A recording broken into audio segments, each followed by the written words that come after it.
Assalamualaikum warahmatullahi wabarakatuh. Waalaikumsalam warahmatullahi wabarakatuh.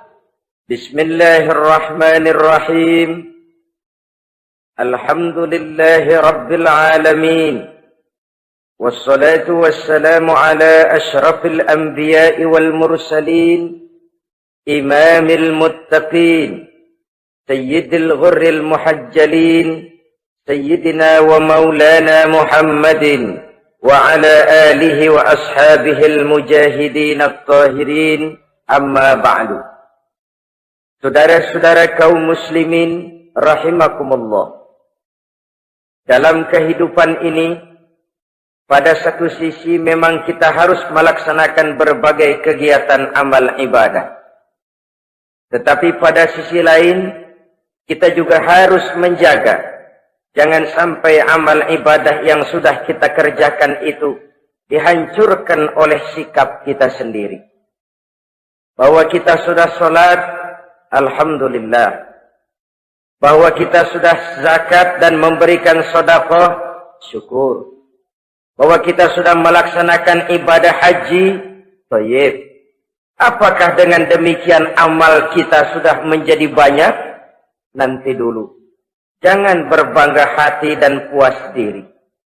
Pada kesempatan yang berbahagia ini, saya ingin menyampaikan satu hadis yang diriwayatkan oleh Imam Ad-Dailami, di mana Rasulullah sallallahu alaihi wasallam pernah bersabda, "Sittatu asya'in tuhbitul a'mal."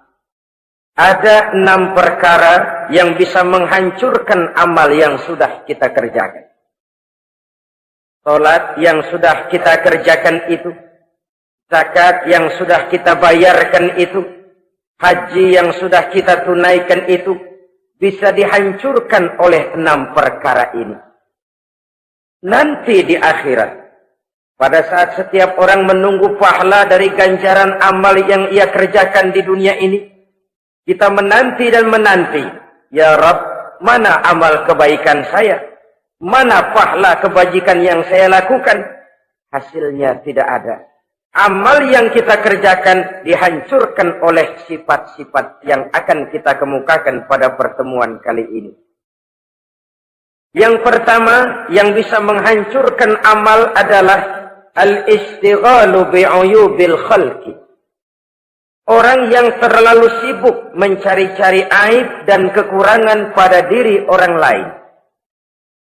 Habis waktunya hanya untuk mengorek-ngorek celah orang, sementara ia lupa pada aib dan celah dirinya sendiri. Sifat seperti ini menghancurkan amal yang sudah kita kerjakan. Sedangkan baginda Nabi mengajarkan, tuba liman syaghalahu aibuhu an uyubin nas. Beruntunglah orang yang kekurangan pada dirinya menyebabkan dia sibuk sampai ia tidak sempat mencari-cari aib dan kekurangan pada diri orang lain. Saudara-saudara kaum muslimin rahimakumullah. Sibuk mencari aib orang tentu bukan dengan tujuan positif.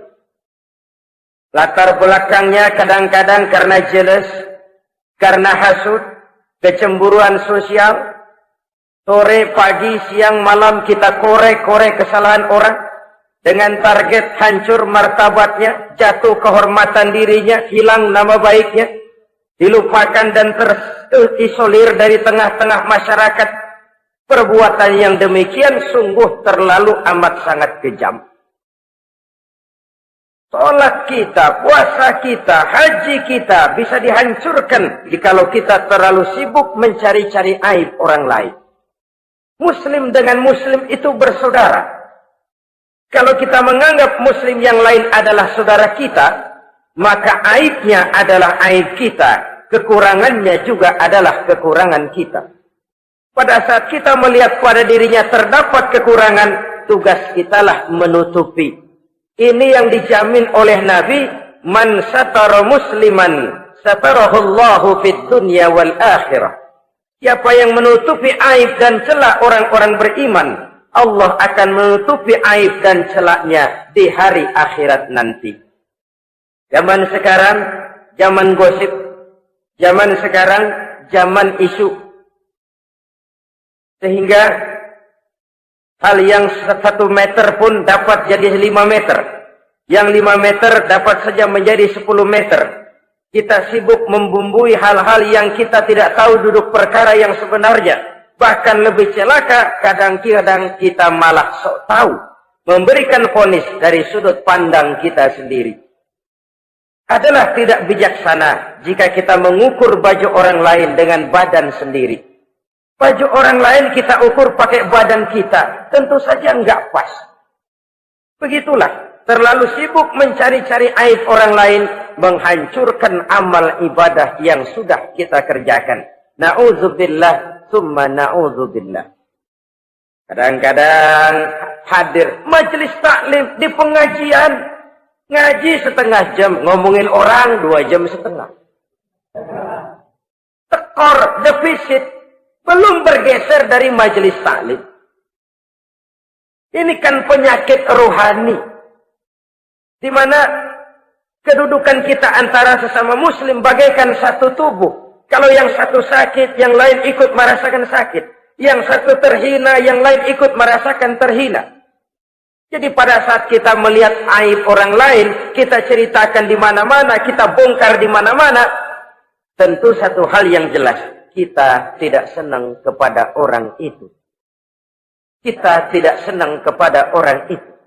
Dan kalau sudah tidak senang, maka fungsi persaudaraan bisa berubah menjadi permusuhan. Oleh sebab itu, kalau ada 2 orang berselisih, boleh kita bohong untuk mendamaikan 2 orang tadi. Misalnya si A sama si B berantem nih, jengkel, marah-marahan. Saudara datang ke rumah si A. A, saya dengar kamu lagi marahan sama B. Iya itu si B, kurang ajar. Bangsat, bajingan, tengik.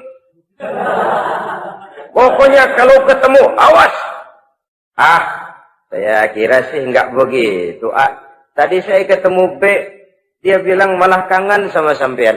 Dia pengen ketemu. Ingat masa lalu zaman sebantal berdua, sebatang rokok berdua. Dia kangen pengen ketemu. Padahal si B nggak ngomong apa-apa sama saya. Saya ulas sedemikian rupa sampai si A tenang. A tenang, saya datang ke rumah B. B, katanya kamu lagi marahan sama si A. Iya tuh A, kunyuk monyet. Udahlah, pokoknya kalau ketemu dia, saya hantam habis. Ah, barusan saya ketemu si A, dia bilang pengen ketemu ente. Pengen ngobrol kayak dulu, mengembalikan keharmonisan yang hilang, mengembalikan kehangatan persaudaraan yang lenyap. Si A tenang, si B adem. Kenapa? Karena bohong saya.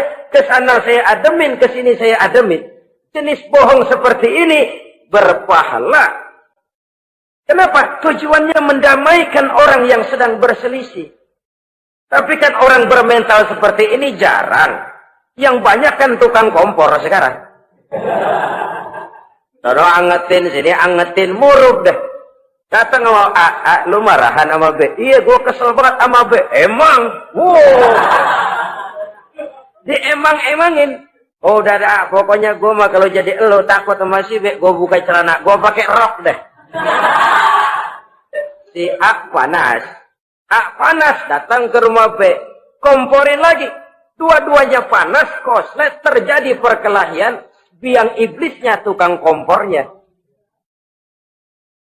Sampai untuk mendamaikan 2 orang yang berselisih. Diizinkan berdusta. Kenapa? Prinsip Islam itu Islam. Mencari jalan damai. Bukan mengeruhkan suasana. Inilah realitas di tengah-tengah masyarakat. Enakan ngomporin daripada nyiramin. Enakan manasin daripada mendamaikan 2 orang yang sedang berselisih. Apalagi kalau kita punya kepentingan. Main nimbrung aja kayak toge. Kagak ngerti urusan, nyampur aja nyampur. Toge kan begitu, toge ada laksa nimbrung, ada gado-gado ngikut, ada kredok masuk. Kagak ngerti juntrungan masalah, main nyampur aja nyampur. Ini kan tidak objektif namanya. Nah, mental seperti ini, wah, sholatnya khusyuk, zakat bayar, sedekah iya, tapi kalau suka cari-cari